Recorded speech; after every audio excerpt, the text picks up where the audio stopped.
大家好，欢迎来到美食菜味。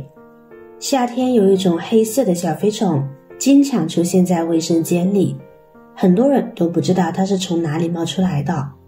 其实它是从下水道地漏里爬出来的，多的时候甚至飞到客厅、厨房，咦，想想都膈应人。但大家却都不知道该怎么处理。今天教大家一招，如何将这些讨厌的小飞虫彻底消灭干净。卫生间有2个老难的问题，一是异味，二是有烦人的小飞虫。这2个问题呢，都让人觉得很糟心。这种小黑虫通常指的是一种叫蛾蝇的双翅目昆虫，是一种浴室常见的滋扰性害虫。这种虫子呢，就喜欢阴暗潮湿的环境，能长期栖息在卫生间管道内，尤其是它的幼虫生存力极强，一旦飞出来就会到处乱窜。其实异味和小飞虫呢，主要是从卫生间的下水道口或者是马桶与地面边缘的接缝滋生出来的。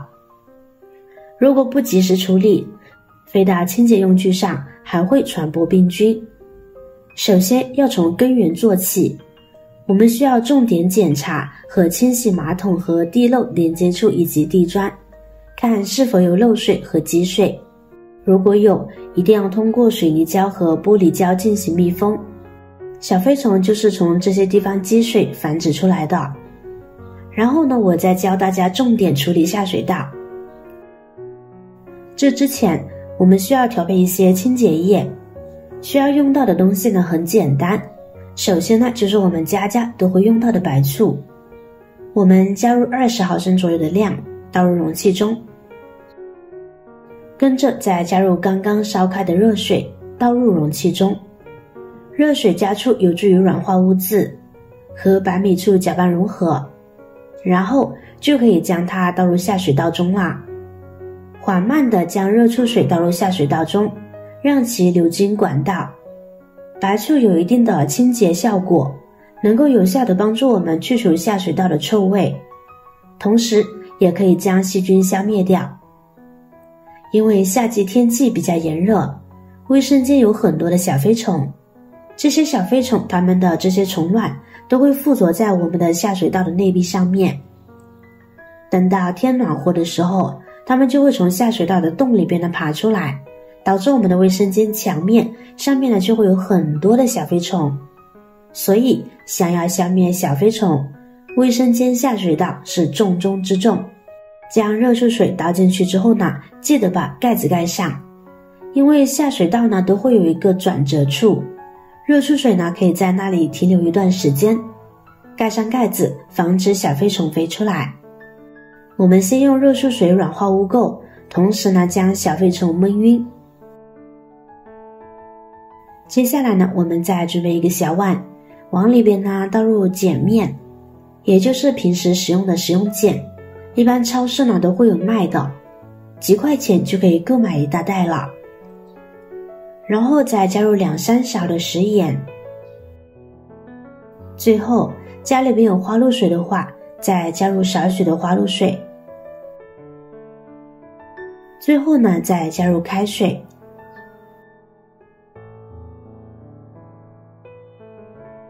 然后用工具将我们调制的这个溶液搅拌融合，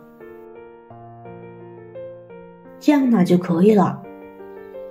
这边差不多1-20分钟，我们再次呢把下水道的盖子拿起来，跟着把这碗溶液倒进下水道里边，直接将这些溶液倒进去，这样既可以消灭虫子，又可以消灭虫卵。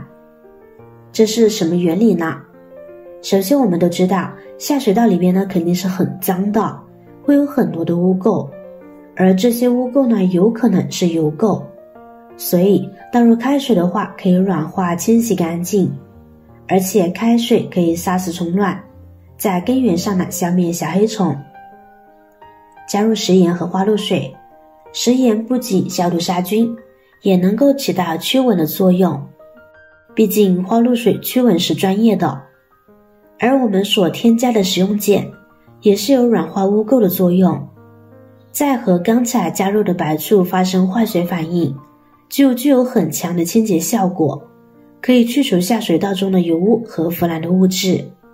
下水道干净了，异味和小黑虫呢就会减少了，这样的话就能够去除下水道的污垢，还可以杀死下水道的小飞虫。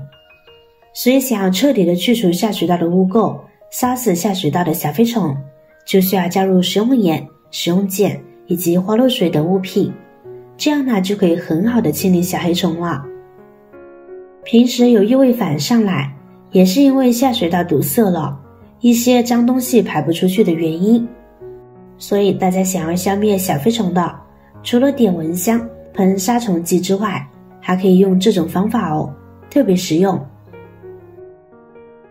把小飞虫处理干净之后呢，我们还需要做很重要的一步，就是防止下水道里边有少量的虫卵再次变成小飞虫飞出来。我们需要用到的工具非常的简单，就是我们平常所穿的这种丝袜。这种丝袜呢也特别的便宜，一般1块钱一双。我们可以把这个丝袜呢套进这个下水道的盖子上面，然后再把这个多余的丝袜塞进去，最后把盖子盖紧，这样小飞虫呢就飞不出来了。因为下水道的缝隙比较大，一些小飞虫的虫卵变成小飞虫之后，就会从这里飞出来，导致卫生间上面呢有很多的小飞虫。而套上丝袜之后，我们看一下丝袜的缝隙呢是比较密的，这样呢小飞虫就飞不出来了。